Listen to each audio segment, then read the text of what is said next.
Assalamualaikum warahmatullahi wabarakatuh. Bertemu lagi dengan saya Ainul Fitria pada pembelajaran PAI kelas 5 semester 1. Materi yang kita bahas hari ini adalah Quran Surat At-Tin. Surat At-Tin golongan surat Makkiyah, terdiri dari 7 ayat. Urutan surat ke-95 dalam Al-Quran. Mari membaca surat At-Tin bersama-sama.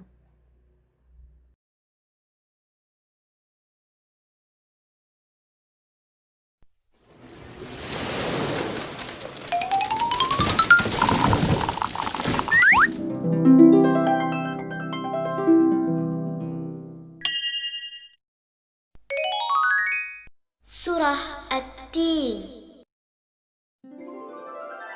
Bismillahirrahmanirrahim.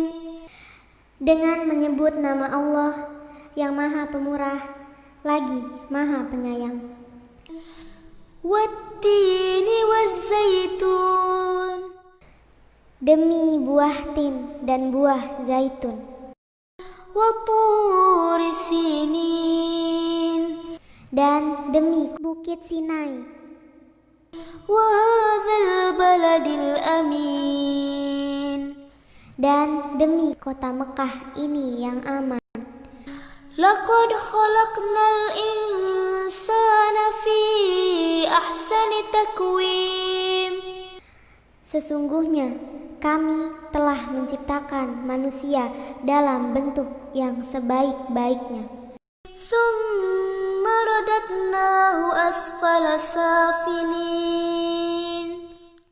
Kemudian kami kembalikan dia ke tempat yang serendah-rendahnya, neraka. Illal ladzina amanu wa 'amilus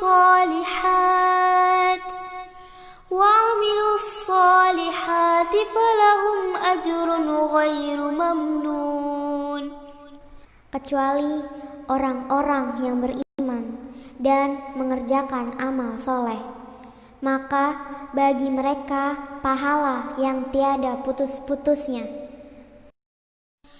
Fama yukadzibuka ba'du biddin. Maka apakah yang menyebabkan kamu mendustakan hari pembalasan sesudah adanya keterangan-keterangan itu? Alaysallahu biahkamil hakimin. Bukankah Allah hakim yang seadil-adilnya?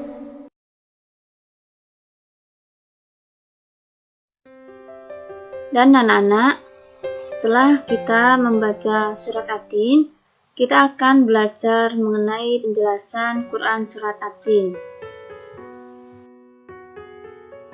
Ayat pertama berbunyi Wat-tini waz-zaitun. Di sini ada gambar tentang buah tin. Bisa dilihat di slide itu ya. Adapun manfaat buah tin diantaranya dapat memperhalus fisik, mengencerkan dahak, membersihkan ginjal, menghancurkan batu pada saluran air seni, menggemukkan badan, serta melonggarkan hati dan limpa. Jadi banyak sekali manfaat buah tin. Oleh karena itu buah tin sendiri disebutkan dalam Al-Quran. Selanjutnya waz-zaitun. Bisa dilihat di sini gambar buah zaitun.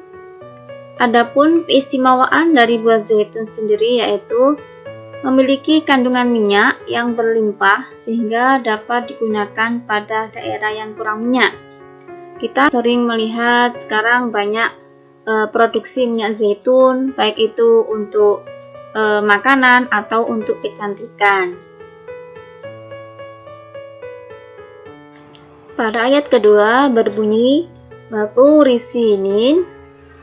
Di sini bisa dilihat gambar Gunung Sinai dan peta letak Gunung Sinai. Bisa diperhatikan itu ya. di mana letak Gunung Sinai. Nah, Gunung Sinai sendiri sesuai dengan yang di peta terletak di semenanjung Sinai, lintasan antara tanah Mesir ke Israel, Arab, dan Mesopotamia.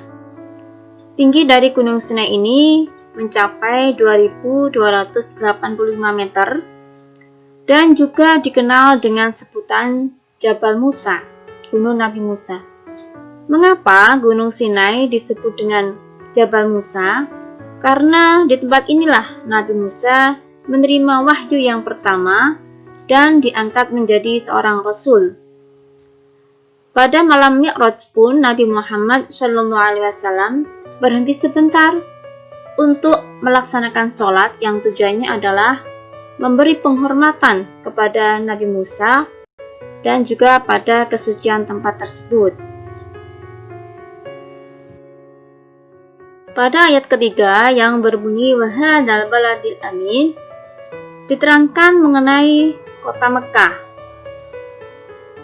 Penjelasan mengenai kota Mekah, di antaranya kota Mekah ini disebut kota yang aman dikarenakan siapapun yang memasukinya akan terjaga keamanan dan keselamatannya. Kota Mekah juga disebut sebagai Ummul Qura dan juga tanah yang aman. Kota Mekah ini menyimpan sejarah sejak Nabi Ibrahim alaihissalam.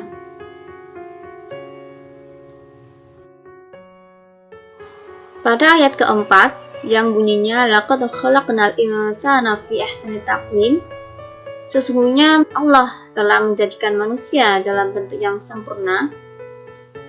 Adapun keistimewaan manusia sendiri ada beberapa. Di antaranya, manusia mempunyai bentuk yang sempurna. Yang kedua, proses kejadian manusia berbeda dengan makhluk lain. Manusia memiliki akal, jasmani, rohani, dan nafsu. Manusia juga harus menjaga keseimbangan antara jasmani, akal, rohani, dan nafsunya agar manusia menjadi makhluk yang mulia.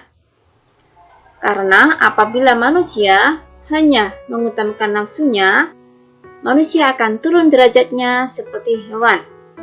Sebagaimana hewan hanya menggunakan nafsunya saja.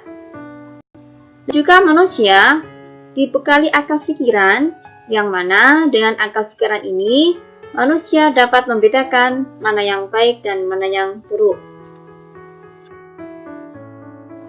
Perbedaan hewan dan manusia, hewan hanya memiliki jasmani dan nafsu saja. Manusia memiliki akal, jasmani, rohani, dan nafsu. Kelima, tsumma radadnahu asfala safilin. Allah mengingatkan manusia, sekalipun manusia itu adalah makhluk yang sempurna, akan tetapi manusia dapat turun derajatnya menjadi hina karena pengetahuan, sikap, dan perilakunya apabila telah keluar dari aturan yang telah ditetapkan oleh Allah SWT melalui Rasul-Nya.